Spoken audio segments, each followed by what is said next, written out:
안녕하세요. 12월 12일 화요일 큐티 가이드 시작하겠습니다. 오늘 말씀은 바울이 아가야와 마게도냐 교회에서 헌금한 그 헌금을 가지고 예루살렘으로 가는 그런 장면입니다. 1번입니다. 바울과 교회를 돌본 사람 누구입니까? 23절입니다. 나와 온 교회를 돌보아 주는 가이오도 너희에게 문안하고 이 성의 재무관 에라스도와 형제 구아도도 너희에게 문안하느니라. 편지를 마무리하면서 동역자들과 지교회에 인사를 하는 것이 바울이 쓴 편지의 특징 중에 하나거든요. 특별히 바울과 온 교회를 돌봤다고 하는 가이오라는 사람이 나오죠. 사실 가이오라는 이름은요, 그 당시에 흔한 이름이었습니다. 신약 성경만 봐도 가이오가 3사람이나 나와요. 아마도 그 3사람 중에 오늘 나온 가이오는 고린도에서 바울이 세례를 베푼 가이오가 아닐까라고 추측해 볼 수가 있거든요. 나는 그리스도와 가이오 외에는 너희 중에 아무에게도 내가 세례를 베풀지 아니한 것을 감사하노니. 지금 바울은 고린도에서 로마서를 쓰고 있죠. 바울에게 복음을 듣고 세례를 받았던 가이오가 이제는 바울을 돌보고 교회를 돌보는 교회의 리더로 자라나게 된 겁니다. 학자들은요, 또 사도행전에 등장하는 디도 유스도가 아마 가이오의 본명이 아닐까라고 추측을 하거든요. 거기서 옮겨 하나님을 경외하는 디도 유스도라는 사람의 집에 들어가니 그 집은 회당 옆이라. 바울에게 전도를 받은 후에 바울을 자기 집으로 모셨고요. 그리고 자기 집을 그 고린도 교회, 그 고린도 교회가 시작하는 그 태동하는 그 장소로 썼던 사람, 그 사람이 바로 가이오였던 겁니다. 2번입니다. 영세 전부터 감추어진 복음은 이제 어떻게 되었습니까? 25절 26절입니다. 나의 복음과 예수 그리스도를 전파함은 영세 전부터 감추어졌다가 이제는 나타내신 바 되었으며 영원하신 하나님의 명을 따라 선지자들의 글로 말미암아 모든 민족이 믿어 순종하게 하시려고 알게 하신 바 그 신비의 계시를 따라 된 것이니 이 복음이 너희를 능히 견고하게 하실 것이라.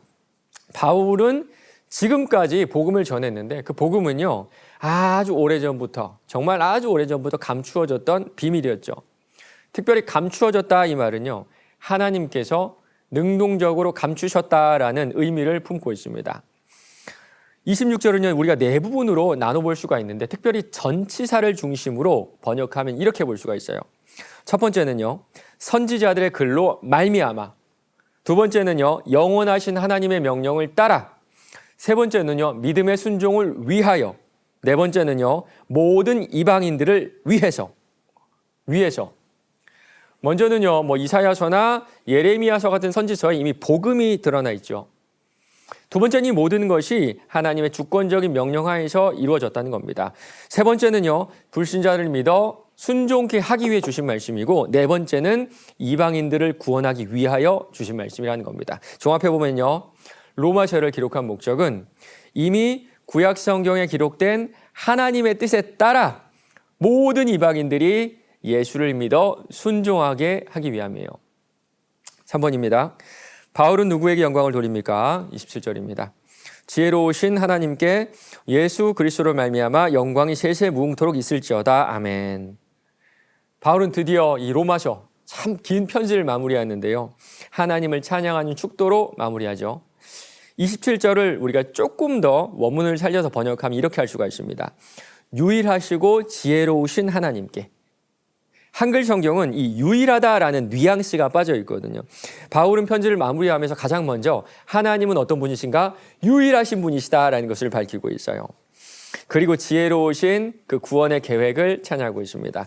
정말 그렇죠. 정말 그렇죠. 아담부터 예수님까지 그 긴 역사를 지나오면서 메시아의 계보를 이어가셨고요. 특별히 때가 찼을 때 예수 그리스도 안에서 그 계획이 성취되었습니다. 여기 보면 그 말미암다라는 말을 우리가 통하여라고 번역하면 조금 더 쉽게 이해할 수가 있는데요. 진정한 영광과 찬미는 예수님을 통하여 하나님께 드려야 하기 때문입니다. 편지 마지막에도 바울은요, 이 모든 영광을 하나님께 돌리기 원하죠. 우리는요, 로마서를 통해 드러나는 이 바울의 찬송에 우리도 아멘이라는 화답을 해야 하지 않을까요? 4번입니다. 복음이 감추어졌다가 이제는 나타나게 된 이유가 무엇인지 묵상해 봅시다. 그 이유가 뭘까요? 잘 모르겠어요. 저도 사실은 잘 모르겠습니다. 그런데 갈라디아서 4장 4절에 이런 말씀이 있어요. 때가 참에 하나님이 그 아들을 보내사 여자에게서 나게 하시고 율법 아래에 나게 하신 것은 때가 차서 예수님을 보내주셨습니다. 우리가 아는 건 여기까지예요. 그 때가 언제인지, 왜 그때가 그때였는지 잘 모르겠는데요. 개인적으로 묵상하면서 이런 생각을 해보았습니다. 누가복음 말씀이에요. 예수님 태어나실 때 이런 사람이 있었죠. 예루살렘에 시므온이라는 사람이 있으니 이 사람은 의롭고 경건하여 이스라엘의 위로를 기다리는 자라 성령이 그 위에 계시더라. 안나라는 여선지자도 살았었거든요. 또 아셀지파 바누엘의 딸 안나라는 선지자가 있어 나이가 매우 많았더라. 그가 결혼한 후 7해 동안 남편과 함께 살다가 과부가 되고 84세가 되었더라. 이 사람이 성전을 떠나지 아니하고 주야로 금식하며 기도함으로 섬겼더니 하나님의 지혜는 우리가 알 수가 없습니다. 그때가 왜 그때인지 알 수는 없어요. 그러나 한 가지 우리가 아는 사실은 우리 하나님은 기도를 응답하시는 분이라는 겁니다. 그렇다면 이들의 기도가 하늘에 닿지 않았을까요? 그 어느 때보다 시므온과 안나 그리고 이 시대에 살았던 사람들의 기도가 절실했기 때문에 바로 그때 예수님을 보내주지 않았을까요? 마지막 5번입니다. 하나님을 알지 못한 이웃들에게 어떻게 복음을 전할지 생각해 봅시다. 정말 하나님의 지혜는 우리가 알 수가 없죠. 전도를 하다 보면 이런 경험을 종종 합니다. 될 것 같은데 안 되고요. 안 될 것 같은데 되죠. 정말 불가능할 것 같은 사람이 교회로 오게 되고요. 그리고 저 사람 오겠다 싶은 사람이 어떤 이유를 대서라도 오지 않는 경우를 보게 되는데요. 26절처럼 정말 신비의 계시라는 말 딱 맞는 것 같아요. 우리가 복음을 전하는 방법은 여러 가지가 있는 것 같습니다. 관계 전도도 있고요. 그리고 우리 교회에서 참 잘 가르치고 참 잘 준비하고 있는 EDI 훈련을 통해서도 우리가 전도하는 데 상당히 중요한 내용들을 배우고 방법들을 우리가 배울 수가 있어요. 그러나 무엇보다 겸손해야 되지 않을까요? 내 능력이 아닙니다. 내가 교회로 데려올 수 있으나 믿어 순종케 하는 것은 내가 아니라 우리 하나님이세요. 우리는 그 이상은 주님께 맡기면 좋을 것 같아요. 우리는 심을 뿐이고 자라게 하시고 열매 맺게 하신 것은 주님이시니 우리는 그저 그 사명을 묵묵하게 감당하는 것.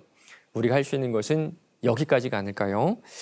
오늘 하루도 우리를 견고하게 하실 주님을 묵상하며 복음의 통로로 쓰임받는 저 여러분 되시길 바랍니다.